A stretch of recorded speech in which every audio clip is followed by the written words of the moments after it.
معذرت کے ساتھ ابو جان ایک قصہ سنایا کرتے تھے کہ کسی قبرستان میں ایک شخص نے رات کے وقت نعش کے ساتھ زنا کیا۔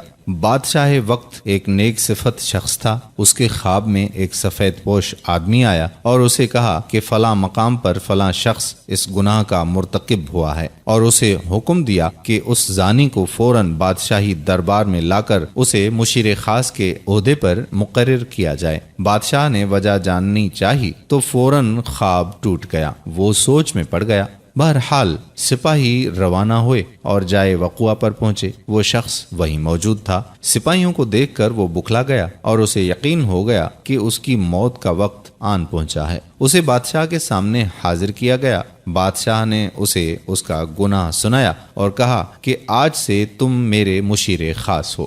دوسری رات بادشاہ کو پھر خواب آیا تو بادشاہ نے فوراً اس سفید پوش سے اس کی وجہ پوچھی کہ ایک زانی کے ساتھ ایسا کیوں کرنے کا کہا آپ نے؟ سفید پوش نے کہا کہ اللہ کو اس کا گناہ سخت ناپسند آیا۔ چونکہ اس کی موت کا وقت نہیں آیا تھا، اس لیے تم سے کہا گیا کہ اسے مشیر بنا لو تاکہ وہ عیش میں پڑ جائے اور کبھی اپنے گناہ پر نادم ہو کر معافی نہ مانگ سکے، کیونکہ اس کی سزا آخرت میں طے کر دی گئی ہے۔ مرتے دم تک وہ عیش میں غرق رہے گا اور بلکہ خوش بھی ہوگا کہ جس گناہ پر اسے سزا دی جانی چاہیے تھی اس گناہ پر اسے اعلیٰ عہدہ مل گیا، سو اسے گمراہی میں رکھنا مقصد تھا۔ ابو اٹھے، میرے سر پر ہاتھ رکھا اور کہا کہ بیٹا، جب گناہوں پر آسانی ملنے لگے تو سمجھ لینا کہ آخرت خراب ہو گئی اور توبہ کے دروازے بند کر دیے گئے تم پر۔ میں سن کر حیران رہ گیا، اپنے گریبان میں اور آس پاس نگاہ دوڑائی۔ کیا آج ایسا نہیں ہے؟ بار بار گناہوں کا ہمیں موقع ملتا ہے اور کتنی آسانی سے ملتا ہے، اور کوئی پکڑ نہیں ہوتی ہماری۔ ہم خوش ہیں، عیش میں ہیں۔ کتنے ہی مرد و خواتین کتنی ہی بار گھٹیا فعل کے مرتکب ہوتے ہیں اور عورت اپنی جیت کا نام دیتی ہے اور اگلی بار ایک نیا شکار ہوتا ہے۔ پہلی بار گناہ پر دل زور زور سے دھڑکے گا، دماغ غیر شعوری سگنل دے گا، ایک ٹھیس اٹھے گی ذہن میں، جسم لاغر ہونے لگے گا، کانپنے لگے گا۔ یہ وہ وقت ہوگا جس وقت ایمان جھنجھوڑ رہا ہوتا ہے، چلا رہا ہوتا ہے کہ دور ہٹو، باز رہو، مگر دوسری بار یہ شدت کم ہو جائے گی اور پھر ختم۔ پھر انسان مست رہتا ہے اور خوش بھی، مگر افسوس کہ اوپر والا اس سے اپنا تعلق قطع کر لیتا ہے۔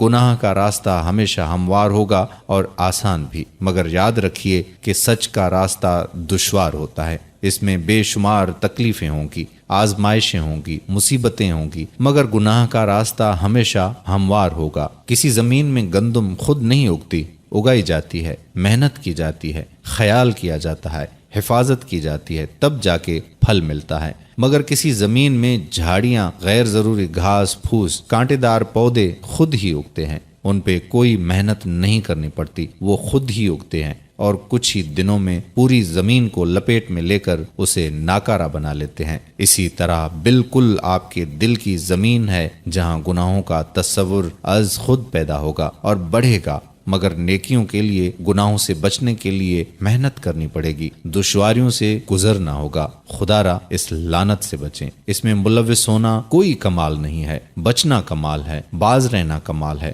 ذرا سوچئے اور نکلیے اس گناہ سے، کیونکہ حیا کا اٹھ جانا ایمان کے اٹھ جانے کی نشانی ہے اس بات کی کہ اندھیری قبر میں بہت برا ہونے والا ہے۔ خدا ہم سب کو ہدایت دے۔ ویڈیو کو شیئر کر دیں تاکہ اصلاح کا یہ سلسلہ جاری رہے۔ پیارے اسلام کے تمام ممبران کو اس بات پر فخر ہونا چاہیے کہ ہماری ویڈیو کا انتظار نہ صرف مسلمان بہن بھائی کرتے ہیں بلکہ اکثر غیر مسلمان کے بھی میسیجز آتے ہیں۔ بس دعا ہے کہ اللہ پاک ہمیں آپس میں خلوص، محبت اور سلامتی والی زندگی عطا فرمائے۔ آمین ثم آمین یا رب العالمین۔